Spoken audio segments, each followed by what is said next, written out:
Hello everyone, আসসালামু আলাইকুম। Welcome back to my channel. সবাই কেমন আছেন? আই হোপ সবাই ভালো আছেন। আল্লাহর রহমতে আমিও ভালো আছি। প্রতিদিনের মতো আমি আজকেও চলে এসেছি আমার ডেইলি ব্লগ নিয়ে। ব্লগের মেন পর্যায়ে যাওয়ার আগে একটা কথাই বলবো যে যারা আমার ইউটিউব চ্যানেলটা সাবস্ক্রাইব করে দিয়েছেন তাদেরকে অসংখ্য ধন্যবাদ। আর যারা করেননি প্লিজ সবাই চ্যানেলটা সাবস্ক্রাইব করে দিয়ে আমাদের পাশে থাকবেন। আলিফ যেহেতু ভাত একদমই পছন্দ করে না, ও ভাত খেতেই চায় না, যার জন্য আজকে আমি ওর জন্য টমেটো, পেঁয়াজ, কাঁচামরিচ, ডিম দিয়ে ভাতগুলোকে ভেজে দিয়েছি যাতে ও তাড়াতাড়ি খেয়ে নেয় ভাতগুলো। এভাবে করে দিলে সে ভাতগুলো তাড়াতাড়ি খেয়ে নিতে চায়, ওই জন্য তার জন্য আমি এভাবে করে বানাই। যাদের ঘরে ছোট বাচ্চা আছে তারা এভাবে বানাতে পারেন। এভাবে বানিয়ে দিলে দেখবেন সবাই তাড়াতাড়ি খেয়ে নিবে। তারপর বিকেলের দিকে আলিফ অহনা নুডলস খেতে চাইছে, যার জন্য আমি ওদেরকে নুডলস বানাই দিয়েছি। এখানে আমি কাঁচামরিচ, পেঁয়াজ, টমেটো, ধনিয়া পাতা কুচি করে নিয়েছি।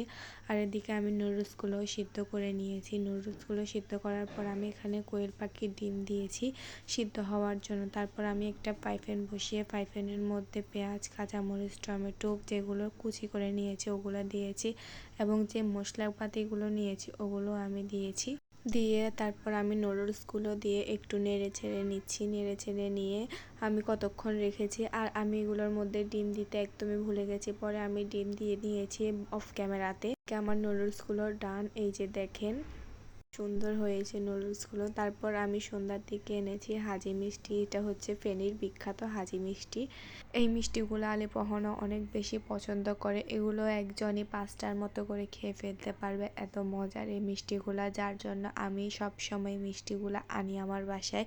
তারপর আমি এখানে আনি ওদেরকে খুলে দিচ্ছি যে তোমরা খেয়ে নাও। ওরা বলতেছে যে সুন্দর করে দিতে, তারপর ওরা খাবে, ওই জন্য আমি এখানে সুন্দর করে পরিবেশন করতেছি।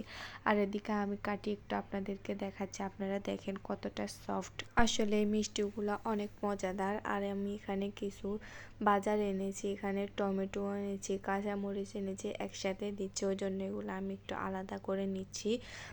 এই যে টমেটোগুলো আলাদা করা শেষ, তারপরে কাঁচামরিচগুলো করে নিচ্ছি। তারপরে এখানে এনেছি পেঁয়াজ, রসুন, তারপরে এখানে হচ্ছে তারপর এনেছি হাঁসের ডিম। আমি সব কিছু এনে সব কিছু গুছিয়ে রেখেছি। আমার আজকের ডেইলি ব্লগটা আমি এখানেই শেষ করব। সবাই ভালো থাকবেন, সুস্থ থাকবেন। ধন্যবাদ সবাইকে। আসসালামু আলাইকুম।